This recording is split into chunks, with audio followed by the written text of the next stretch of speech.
Baka kaming malaglag. Kaliwa, kanan, likod, sa langit na rin. Kailangan mo na tumingin sa taas daw. May tumalon daw na estudyante. O yun, nabundol ng sasakyan tapos nakulong. Yung pulis na nagsabing kukulong yung Kakasuhan daw, Tolmak. kakasuhan. Oo, yung babaeng pulis. Yung babaeng pulis, Anong pananaw mo doon, Tolmak? hindi dapat kinulong dapat investigasyon eh. Dapat pagka iniimbestigahan ba nakakulong na agad?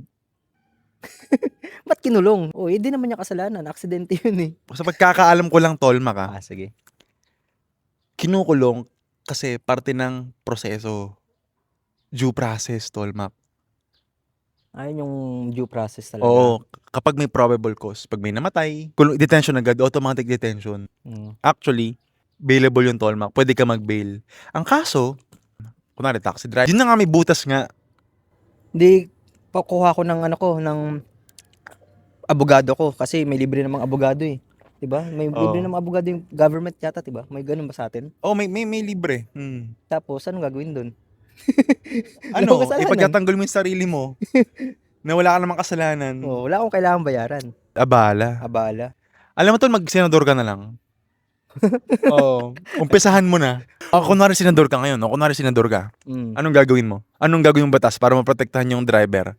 Para kapag may tangang tumawid na laseng, tapos nasagasaan mo, tumalsik, patay, hindi ka mapanagot. Gagawin mo? Ano yung proseso? Simplihan na lang natin. Ano? Kung saan yung mga kalsada na bawal tumawid yung tao, bawal yung tao sa kalsada na yon. Katulad may mga jaywalking, 'di ba? Oo. Bawal yung tao dyan sa kalsada na yun, bawal tumawid dyan. Ngayon, nasagasaan ka, walang kasalanan ngayon yung driver dyan. Bawal nga dyan ba't ka nandyan? Ano na, absuelto na? Absuelto ka kaagad, tanga yun eh. Diba tanga tumawid bawal nga siya dun eh. Diba, simplihan na lang natin, Tol Drew. Diba? Ganun lang. EDSA, bawal naman basta-basta tumawid, kaya may mga footbridge eh. Okay, yun, kapag dun sa tumawid sa EDSA, pag nasagasaan, walang absuelto agad. Absuelto agad yung driver. Gusto mo, kulong mo pa yung namatay eh. Katangahan yun eh. May kasalanan niya yun eh. Patay na, kulong mo pa. Okay.